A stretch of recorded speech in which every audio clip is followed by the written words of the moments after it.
अहिंसा का सही अर्थ क्या है? भगवान बुद्ध ने अहिंसा की कोई सटीक परिभाषा नहीं दी है। वास्तव में वे अहिंसा शब्द का बहुत कम उल्लेख करते हैं। इसलिए हमें प्रासंगिक प्रमाणों के आधार पर यह समझना होगा कि अहिंसा का उपदेश देते समय उनका उद्देश्य क्या था। इस संदर्भ में एक प्रमाण ये है कि भगवान बुद्ध को भिक्षा में प्राप्त मांस खाने से कोई आपत्ति नहीं थी।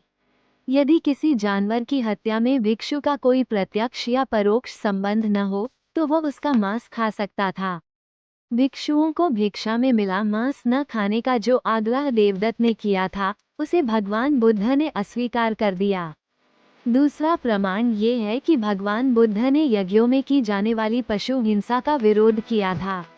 अहिंसा परमो धर्मः, यह एक चरम सिद्धांत है जो जैन धर्म का है, न कि बौद्ध धर्म का। अहिंसा से संबंधित एक और प्रत्यक्ष और महत्वपूर्ण प्रमाण ये है कि भगवान बुद्ध ने कहा, सभी से मैत्री करो, तब किसी को मारने की आवश्यकता ही नहीं पड़ेगी। यह अहिंसा के सिद्धांत का एक सकारात्मक स्पष्टीकरण है। इससे ये स्पष्ट होता है कि भगवान बुद्ध का अहिंसा का सिद्धांत केवल मत मारो तक सीमित नहीं है, बल्कि सभी प्राणियों के प्रति मैत्रीपूर्ण भाव रखो, यह उनका वास्तविक संदेश है। उपरोक्त कथनों से यह समझा जा सकता है कि भगवान बुद्ध के अनुसार अहिंसा का वास्तविक अर्थ क्या था।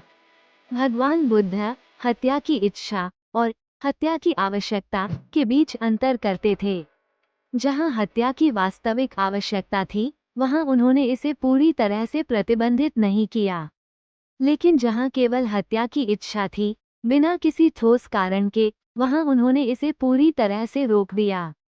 यदि अहिंसा के इस सिद्धांत को इस तरह समझा जाए, तो इसमें किसी प्रकार का वैचारिक भ्रम उत्पन्न नहीं होगा। ये सिद्धांत नैतिक रूप से दृढ़, स्थिर और तार्किक है, जिसका सभी को सम्मान करना चाहिए। ये सत्य है कि हत्या की आवश्यकता है या नहीं, इसका निर्णय बुद्ध ने व्यक्ति पर छोड़ दिया। लेकिन भला यह निर्णय व्यक्ति के अलावा कोई और कैसे कर सकता है? मनुष्य में विवेक, बुद्धि है और उसे इसका प्रयोग अवश्य करना चाहिए। एक नैतिक व्यक्ति हत्या की आवश्यकता और अनावश्यकता के बीच सही रेखा खींच सकता है और इस पर विश्वास किया जाना चाहिए।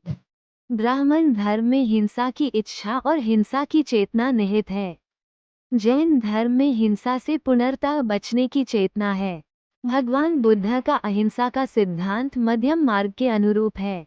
दूसरे शब्दों में, भगवान बुद्ध ने सिद्धांत और नियम के बीच अंतर किया है। उन्होंने अहिंसा को एक कठोर नियम के रूप में नहीं, बल्कि एक जीवनशैली और नैतिक सिद्धांत के रूप में स्वीकार किया। ऐसा करके उन्होंने अत्यंत विवेकपूर्ण शिक्षाएं दी, इसमें कोई संदेह नहीं। एक शील, नैतिक संहिता आपको अपने विवेक से कार्य करने की स्वतंत्रता देता है, जबकि एक नियम आपको बाध्य कर देता है।